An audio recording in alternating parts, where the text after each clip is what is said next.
everyone, welcome back to the Silicon Nubian YouTube channel where we do all things tech. Causing a lot of waves and a lot of discussion in the Linux community is this distribution. On the deck we have, to kick the tires here, Linuxlite version 3.0. This is the login screen as presented directly after installation. It's quite nice to look at, but let's get into the meat and bones and kick the tires a bit, shall we? So we're going to log in and see what Linuxlite has to offer. Once again, there's been a lot of chatter about this distribution. Vast majority of it has been popular and very positive. So let's take a look. Upon boot up, we have a very simple screen. We have the Welcome to Linuxlite with some interesting utilities right off the bat. We have installed updates and drivers with the menu start here. Upgrading and light software, hardware recommendations, online support, help manual, hardware database, very interesting, code, donate, social media. Let me get into a little bit of the details of this latest release, what has changed. There's been a lot of changes. Once again, it's based on the LTS, long-term service, release of Ubuntu. Light software, which is the software manager, has been given an overhaul. There's a new system theme called Arc, which we see right off the bat. It's very pleasant to look at, quite a bit. In fact, I can probably live with this for a while. Again, the Light software app, the one for installing and managing your software applications, has been given a major overhaul. And that's one thing we're going to look at. Folder access from the menu has been implemented. Of course, this came about due to suggestions from the Linuxlite community. So obviously the developers are listening to the community that uses their software. This is always a good thing to do. The new login screen, we saw the login screen. It's very pleasing to the eye. What else? And it's a keyboard. You can navigate it using your keyboard, which to me makes perfect sense, and I don't know why that hasn't done before, but it's implemented now, so bravo. There's something called Light Info where you can actually also share your hardware information and upload it to become part of this hardware database. For example, those people wishing to kick the tires and will run the live disk can go directly into the hardware database and get a better idea if their hardware is supported, so that there are no surprises if you decide to install Linuxlite for good. This is a very good thing, and it's an application. What they say right here, at the release date, of course it's more now, they have a total of 1,800 plus computers in the hardware database, and their, of course, associated hardware. And I'll read it right away. It says, now included, starting with Series 3, the software helps those who are potentially looking to install Linuxlite to see what computers other people are running Linuxlite on. So, very interesting. Other changes that have occurred, which I'll go through. Light themes, the theme package manager. The theme manager has been overhauled. Light upgrade, which is the software used to upgrade packages, has been taken a serious look at. New boot theme. Less PPAs means faster updates. And there's a bunch of other things as well. One thing I should point out is that UEFI will not be supported in Series 3. The developers have an issue with UEFI and they had discussions on it and said that they will not be supporting it. Doesn't make a big deal to me. Kernels. So you have a number of kernels to choose from and a bunch of other things. System D, you can manage services start up in Linuxlite similar to the way you manage services that start up in Windows, which makes sense. They've included packages for Systemd Manager that you can go and get. I'm not sure if it's included in the actual install, but it's there for, and they're soliciting feedback on this package. So let's dig right in. Right away, once again, the Welcome to Linuxlite. We have the menu here, which is very helpful. This is the screen. Extremely simple. All that's there is the help manual, which is great if you're a newbie, and it's very simple. Start here, contents, install guide, language, and whatnot. Tells you how to get through it. All in all, so far what I'm seeing is Linuxlite is very good for the beginner At least what I can see. That's my initial assessment. But based on Ubuntu LTS, intermediate and advanced users can feel right at home as well. Right clicking on the desktop gives us the menu, the typical menu that we get. It's a little different depending on your distribution. Open terminal here. Screenshot, open as administrator. That's interesting. Some distributions don't include this selection. Desktop settings. Here we have various backdrops. The changes are instant, which I always like. I'm a fan of if you've seen my last videos. No need to click on apply and wait and see what happens. I love these cityscape backdrops and these nature backdrops. They've included some really nice ones. Oh, this one's beautiful. Let's stick with that one. So we can change the background, solid color, and whatnot. This version is running XFCE. For those who may not know that, and I should have pointed that out in the beginning. We have a menu, as we do in most other Linux distributions. Many ways to get to one place, which is okay. They have properties, desktop properties.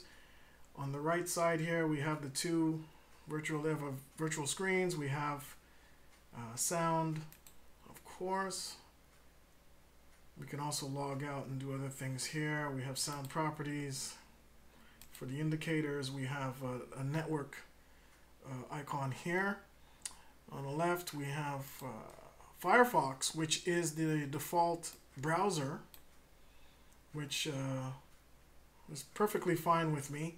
Of course, the beauty with Linux, and of course with most other operating systems, is you're not bound to whatever you find at boot up. But what I'm concerned about when I look at Linux distributions is how nice a fit is it right after boot up, so I can become productive immediately. And so far Linuxlite is checking all the proper boxes.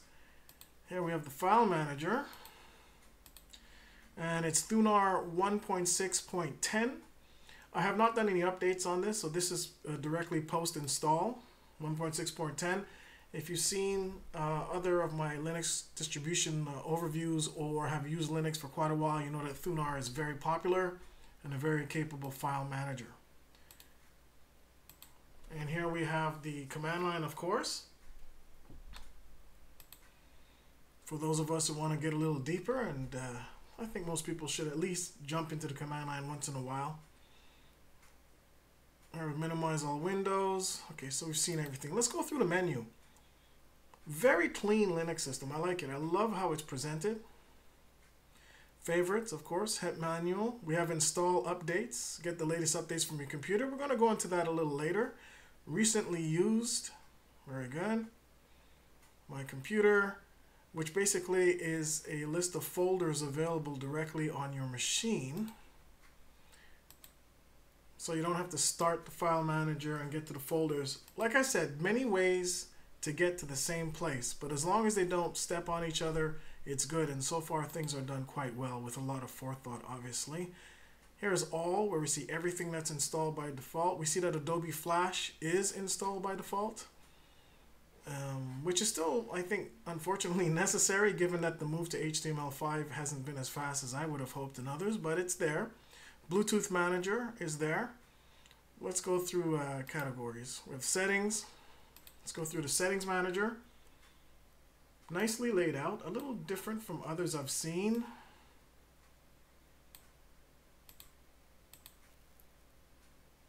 Very nice.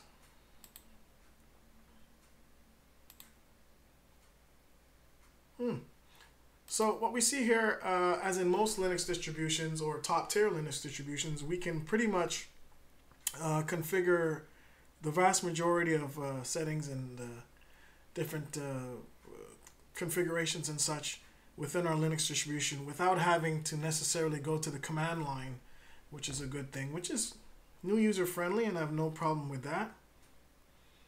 So that's the settings manager. Let's continue. Accessories, we have application finder, we have the archive manager. Very good. The archive manager, we have home folder, of course, file search, application finder, backups, screenshot. screenshot application, terminal, and the text editor. Graphics, we have GIMP, of course, that mainstay. Image viewer, scanner, if you have a scanner to scan documents. For internet, we have Firefox, network connections manager. Also, get support for Linuxlite and Thunderbird email, which I use on all platforms, multi-platform as it is.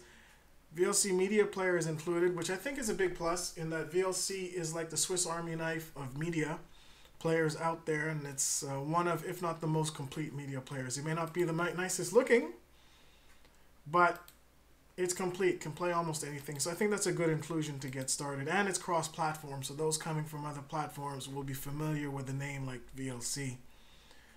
Volume control, of course. Office, we have LibreOffice 5 included. I always like that, irrespective of developers wanting to come out with a Linux distribution with it, which they consider to be ready to roll and whatnot. I think that the inclusion of a quality office suite like LibreOffice is extremely critical. In particular with my criteria, which are, can I become productive immediately or close to immediately right after installation? And so far I've seen nothing that would force me or ask me to take away points from Linuxlite. It's basically putting the check marks where they need to be.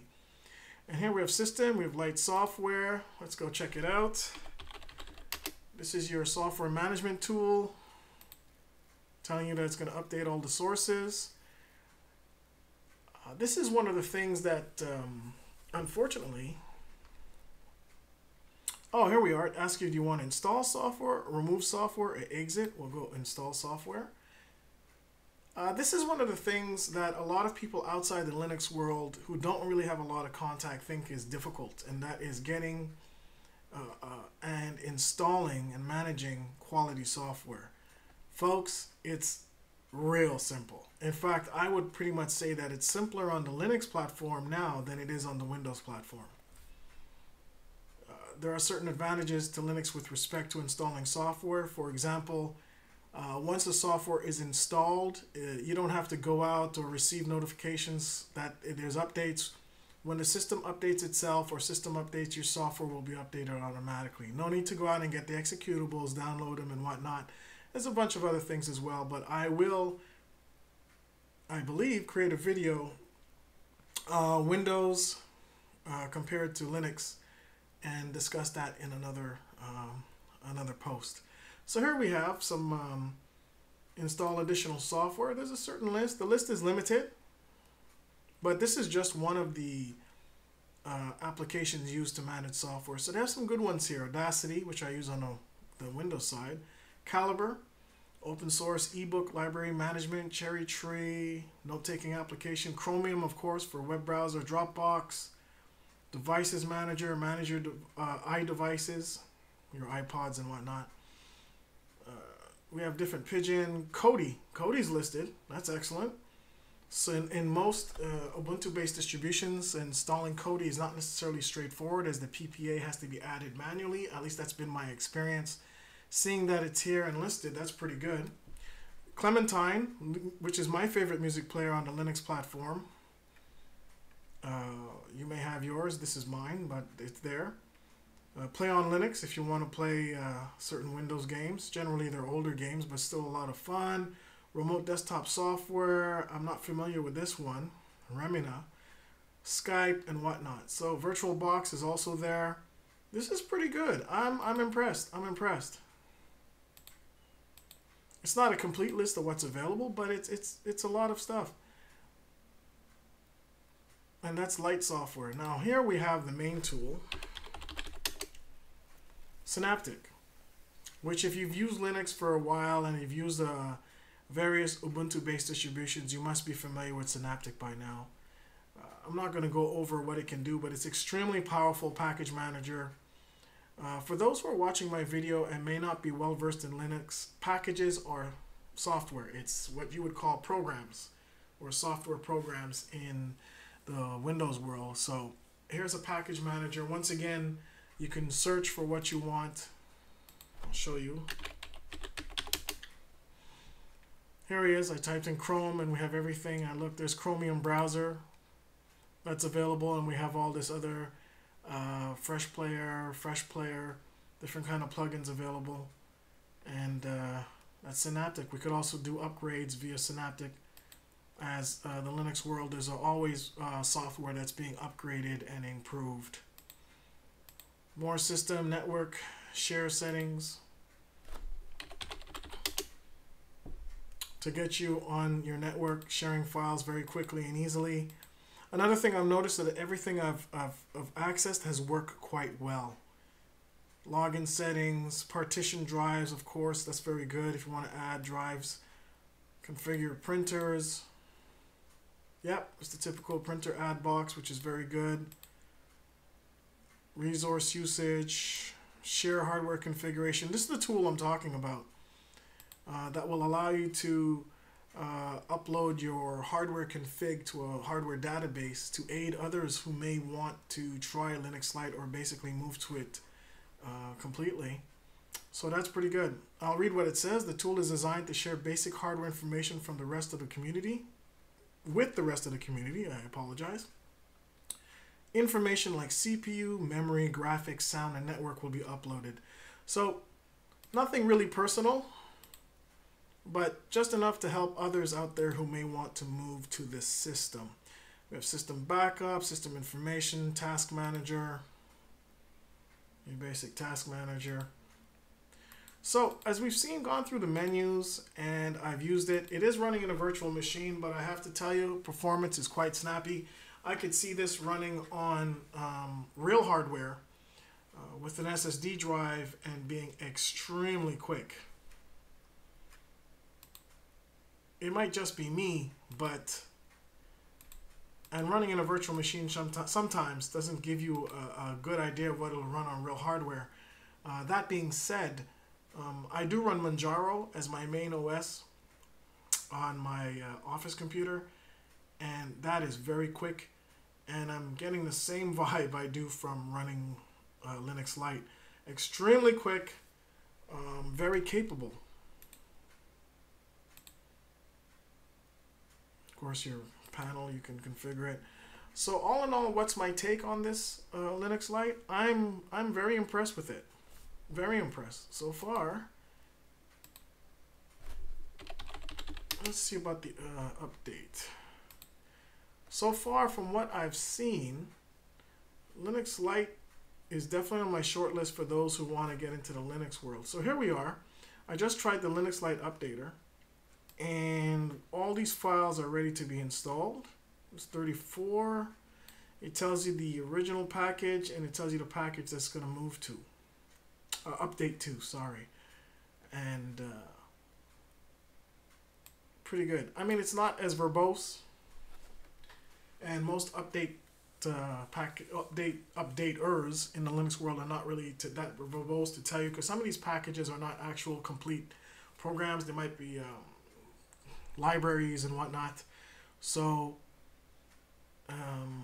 it doesn't have to be, as long as it does what it's supposed to do, and this seems like it's doing what it's supposed to do. So here's the breakdown. Everything works great. Performance, I give it an A+. Appearance, especially initially, I give it an A+. The more sticky criteria, I should say, with respect, can you be productive immediately after installing it? I'll give it an A+ as well. All in all, this is a Linux distribution that I think beginners, intermediate, and even advanced users should definitely take a look at. Linuxlite 3.0, something special. And now I know why there's such a big talk about it.